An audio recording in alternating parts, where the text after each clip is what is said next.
समिधा तसं नाही नानी, मी कोणालाही दोष देत नाहीये, पण आपण एका घरात राहतो तर निदान या गोष्टी आम्हाला सांगाव्यात एवढी सुद्धा अपेक्षा करायची नाही का आम्ही? नाही, आमच्या सुद्धा तुझ्याकडून हजारो अपेक्षा आहेत, त्यातली एक तरी पूर्ण करतेस का तू?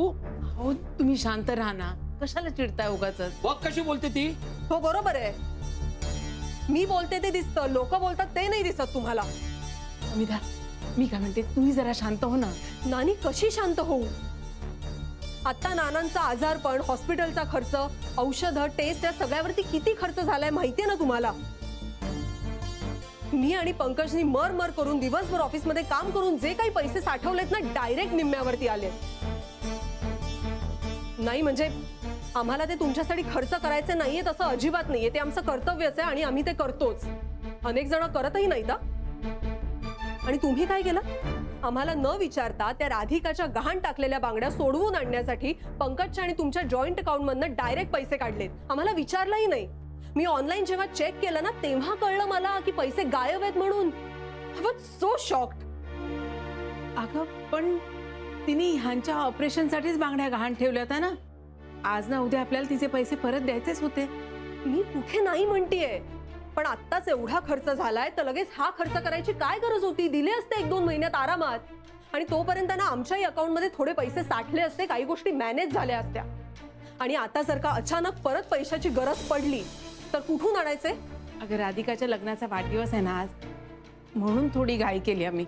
वा, जसं काही हा दिवस तिच्या आयुष्यात कधीच आलेला नाहीये. आणि बाय द वे, अॅनिव्हर्सरी कशी साजरी करतात हे तरी माहितीये का तिला? सोन्याच्या बांगड्या देत आहे.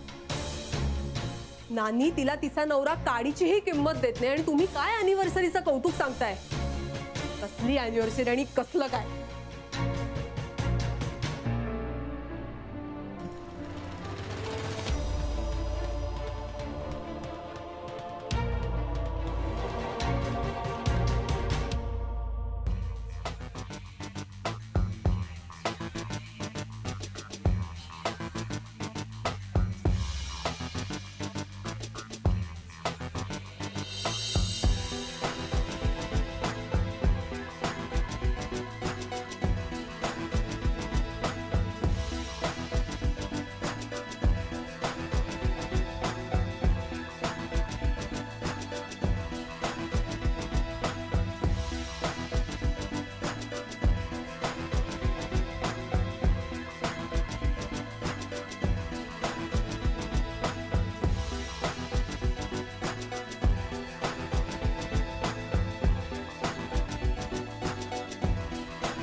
Jenny, yes ma'am. तिकडे लोणावळ्याला पण तुमचं ऑफिस आहे का ग?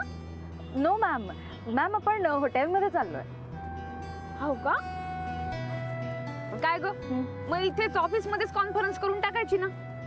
फुकटचे काऊन खर्च करते तुम्ही? मॅम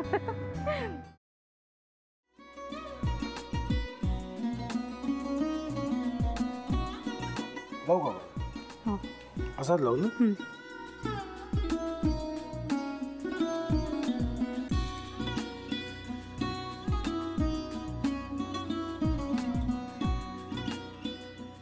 आता काय करायचंय? आता आपण ड्राय स्टफिंग दुसरं काय करणार आपण त्यात?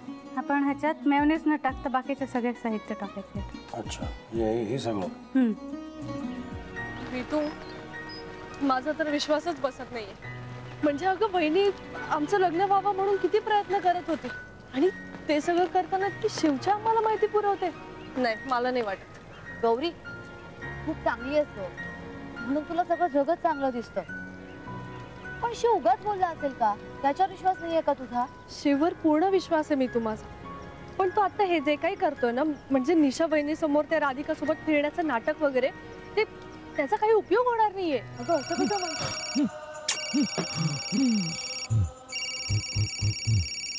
अगं नीलिमा, जतीन भाईंचा कॉल आहे. हो माहितीये. रिसीव कर ना. अगं बघ, कट झाला. आता तू रिसीव केला नाहीस म्हणून ते मला करतील. अब पुन्हा आला बघ. घे बघू.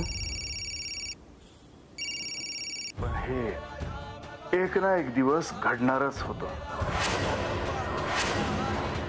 आता मला कळलं तुम्ही 2 दिवस झाले काय सांगत होता ते. बनू हे संकेत असतात आणि हे ठरवून येत नसतात. मी बाहेर तुमची वाट बघते.